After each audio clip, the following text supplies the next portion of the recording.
Good day mga ka-sports natin dyan. VVL Tour 2025, mas umiinit pa ang agawan para sa pagkapanalo. Napaka-importante ng bawat team na manalo dahil alam natin na iilan mga team lang ang papasok para sa next round. Pero alam nyo ba, sa kabila ng mga naghihigpitan na labanan, meron talagang mga players na umaangat.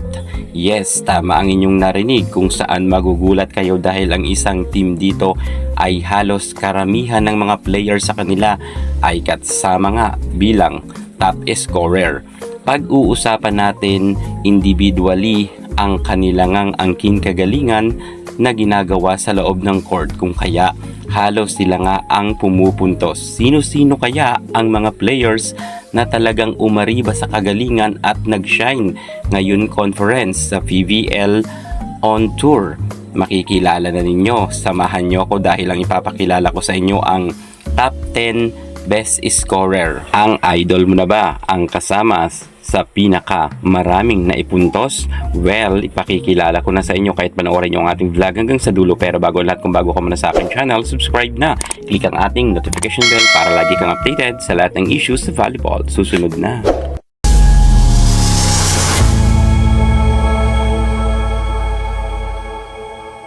Pagdating sa larangan ng volleyball, ang pinakamalakas ay ang Creamline Cool Smashers, Petrogas Angels, PLDT ng kapanahunan. Pero pagdating nga ngayon sa VVL on Tour, mukhang tinatapatan na nga sila ng ibang team, lalo't ang Next Led Chameleons ay medyo umangat talaga dahil wala pa silang talo.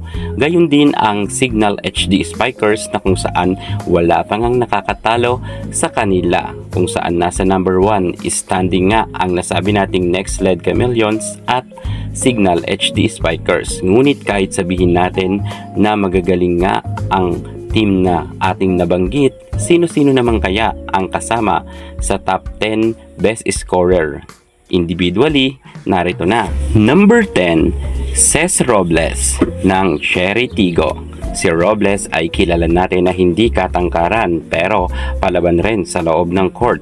Sa kasalukuyan ay meron na nga siyang 40 points at ang kanyang team na Cherry Tigo ay wala pang talo.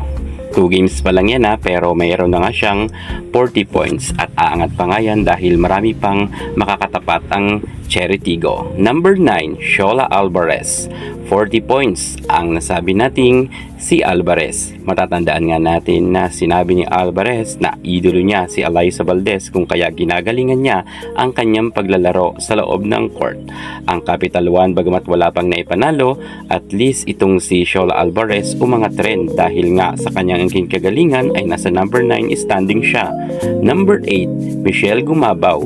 Si Gumabaw ay kilala natin na talagang nakikipagbrasuhan madalas sa loob ng court pero sa Creamline Cool Smashers siya nga lang ang kaisa-isang nakasama bilang top scorer at nasa number 8 nga itong si Michelle Gumabaw. Sa kasalukuyan ang team ni Gumabaw ay meron ng 2 panalo at 1 talo at malakas yan si Michelle at babawi yan sa mga susunod pang game.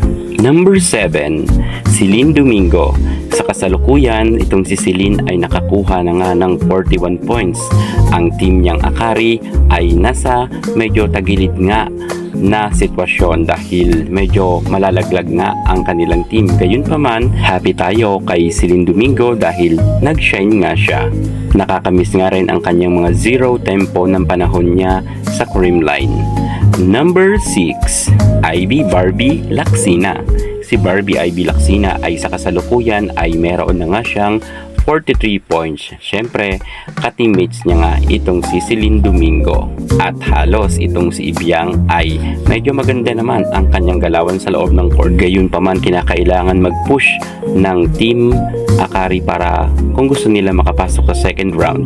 Number 5, Erica Santos. Sa kasalukuyan ay meron na rin 43 points itong si Erica Santos. Pero take note ilan game pa lang yan at wala pa nga silang talo kung kaya itong si Erica Santos ay nakakabilib. Akalain nyo, tinalo nga nila noon ang Creamline. Sa tinagal-tagal ng panahon, ngayon lang natalo ang creamline ng Signal HD Spikers, kung kaya maraming ang bumilib kay Erica Santos. At speaking sa maraming mga bumibilib, nasa rank number 4 nga ngayon si Leyan de Guzman, ang super rookie, kung saan nga nagkaroon na siya ng 45 points. Grabe, ang Next Led Chameleons ay talagang dinala niya talaga at napakagaling talaga ni Leyan. Marami talagang humahanga sa kanya at sa tingin ko siya ang magiging Rookie of the Year ngayon conference. At para malaman nyo dalawang game pa lang yan pero meron na nga siyang 45 points.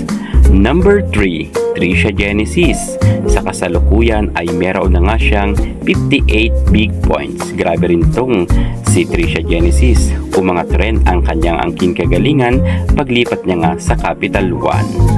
Number 2, Gretchen Soltones ng Akari Chargers. Sa kasalukuyan ay meron na nga siyang 59 big points rin. Well, dati naman talagang magaling na yan si Gretchen Soltones, kaya't wala na tayo dyan masyado pang maikukuda. Rank number 1 nga itong si Ellie Soyod, kung saan tayo nga sila ni Gretchen Soltones na meron 59 points. Kapwa mga Akari players nga ang nakasama sa top scorer. Pero syempre kaya naging best scorer sila dahil marami na ngang mga game ang kanilang natapatan. Gayunpaman, congratulations pa rin dahil sila nga sa kasalukuyan yung kasama sa top 10 best scorer. Pero magbabago pa yan sa mga darating na araw dahil marami pa naman magtatapatan at marami pa silang pagdadaanan ng mga makakalaban. Pero para sa akin, ang talagang tunay na number 1 dito ay si Leyan de Guzman dahil dalawang game pa lang ang kanilang natapatan pero 45 big points na siya. Ang Akari kasi kaya maraming puntos na at ang Signal dahil patapos na nga ang kanilang game. Tigi-isang game na lang ang kanilang tatapatan at tapos na nga, hindi kagaya ng team ng Next Led, marami po silang makakalaban. Yan muna ang pinaka-latest natin sa mundo ng volleyball. Thank you so much. God bless.